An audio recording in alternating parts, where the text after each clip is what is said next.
Hello and welcome to my channel. Today I've decided to do a reading asking the Magnolia for guidance.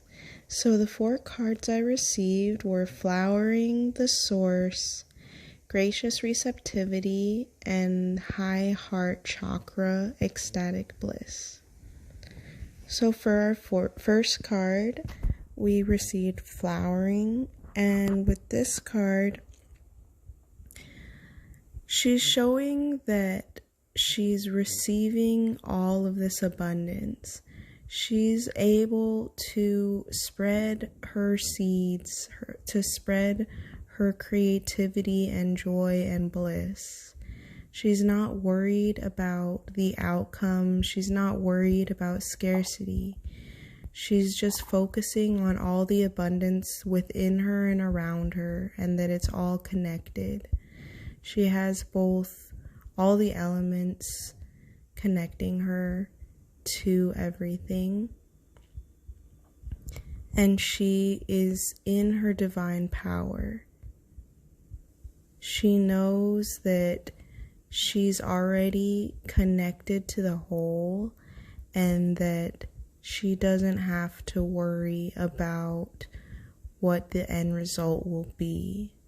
She's just flowing with all of the energy because she knows that she is the key. You see, she has all of this nourishment around her, all of this beauty and creativity. She has the Venus emblem on that full necklace around her, centered right in her heart. And she is in joy. She is in peace. She has everything she needs. Even with her hair, you can see the balance of the yin and yang. And she's just connected to all of it. So stepping into that, you could be at a point in your life where you are actually feeling really good about where you're at, feeling set in your personal aspirations. And this is just trying to encourage you to not be afraid of what is going to be happening, not to be afraid of the outcomes. She's ready to plant everything. She's not afraid of whether it's going to hit the ground or whether it's going to hit concrete. She's just allowing herself to spread this wisdom, spread this knowledge, spread this joy and compassion. And that's part of what being Zen is accepting the abundance of life, accepting that you're not just meant for the minimum. You are connected to Source. You're connected to everything. You are allowed to have everything in your life. You don't have to be afraid of hiding parts of yourself. You are everything, and you are allowed to have that. You are allowed to give that, and not just receive, but also just show that to others, to spread that love, to spread that joy around you. And for the next card, we got the Source.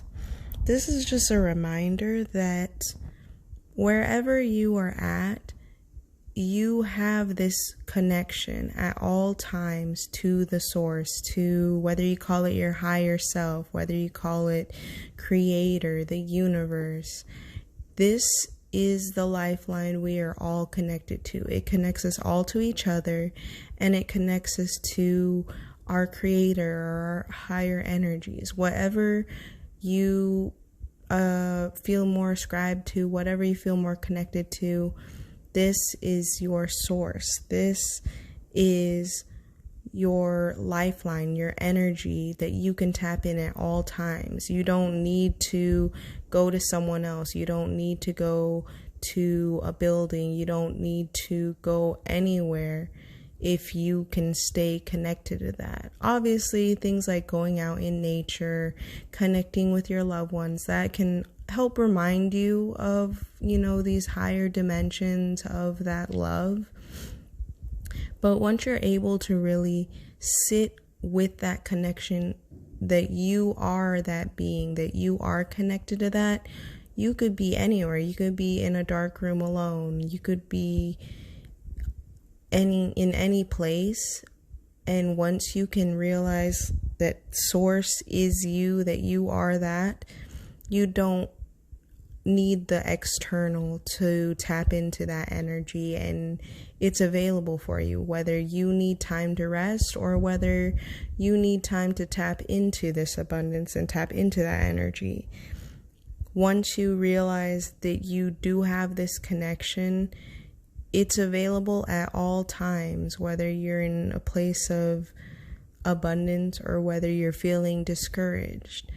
When you can call into this center of yourself, you will have that space to rest, or that space to bring in that joy, that excitement for life.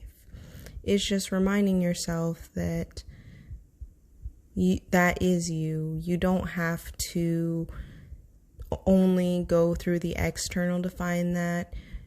It actually will be more powerful once you realize it's within yourself, because then you won't need external validation. You won't need any type of other connections, or even how sometimes people will lean on addictions in order to kind of feel more lively or to get a bounce back. You won't need any of that once you realize that it is you as well. And obviously all of these, other connections are great and important. Sitting out in nature is great and helpful.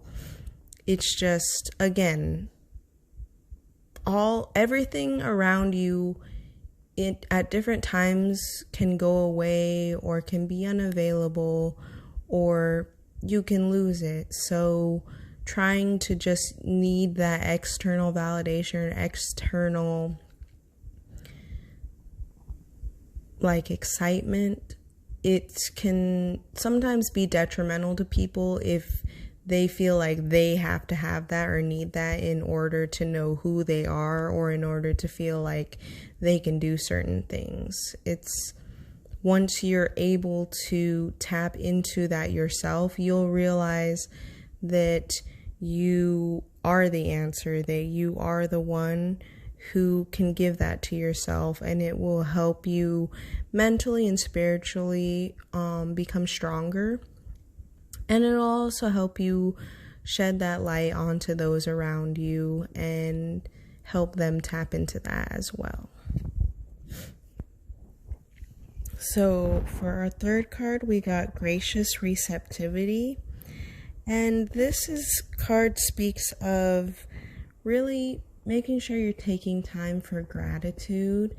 It can definitely help you out in bringing more of this abundance, more of this joyful energy into your vicinity and into others around you.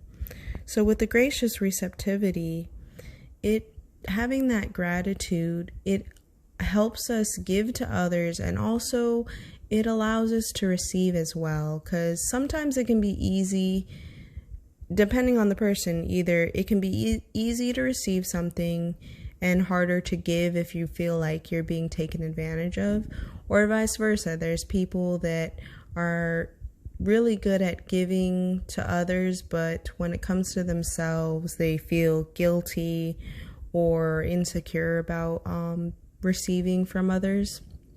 So having that flow of gratitude, of acceptance, will help you both give to others and receive from others, because we're social beings. It's important for us to really have that nice balance, because if you're someone who's only taking, you can kind of become self-absorbed. You can lose the plot and kind of forget those around you if you end up giving into that energy too much.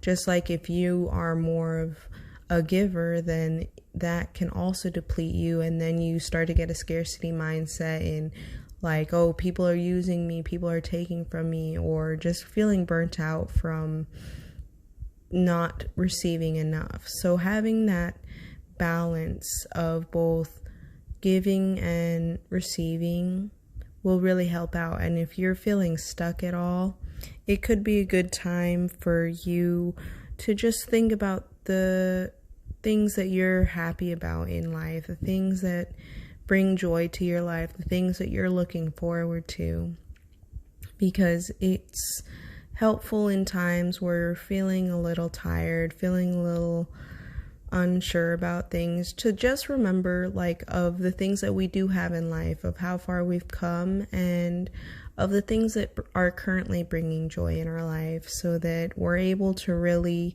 see the big picture of our lives and where we've come from and where we're going. And just having that reminder of the gifts we've received and the gifts we still have to give to the world and to all those around us. And it just will help bring out the balance of energies. It will help you learn to connect better to source, and it will help give that balance of being able to give and bloom in order to hit that next level of life. And for our final card, we got High Heart Chakra, Ecstatic Bliss. This one speaks a lot about joy, a lot about spiritual compassion and creativities. So with this one, the big key point is joy. Finding that joy, when you have that joy and that bliss and that openness in your heart, you're able to tap into all of these really high loving energies, all of this like really embracing energies. When you're able to feel that joy in your life, to really see who you are, to see all that you have around you, it lights you up, and it just brings really good energy to help improve everything for yourself in your own life and for those around you. So really tapping into that chakra, healing it. You can do meditations. So for this chakra, it's like a pink color. You can meditate just feeling in a pink energy flowing into your body, sitting in meditation, sitting in your body. That will also help with tapping into source, because part of these connections are really understanding not just the spiritual aspects of it, but also the vessel itself, because it's easy when you do spiritual work to just think of like, oh, we're in 12D, we're in 5D, we are enlightened beings, we are souls in a body. And obviously all of that is true, but understanding that we do have this physical vessel and really connecting with it, really filling it with these energies can help cleanse it, can help with any type of burnout, with any type of exhaustion you might be feeling. And when you're able to clear those blockages, you're able to call in more of that source energy and more of this flowering abundance. And just setting that time aside for yourself will really help you out on this journey. But that is the message for today. Thank you for listening, and I hope you have a wonderful day.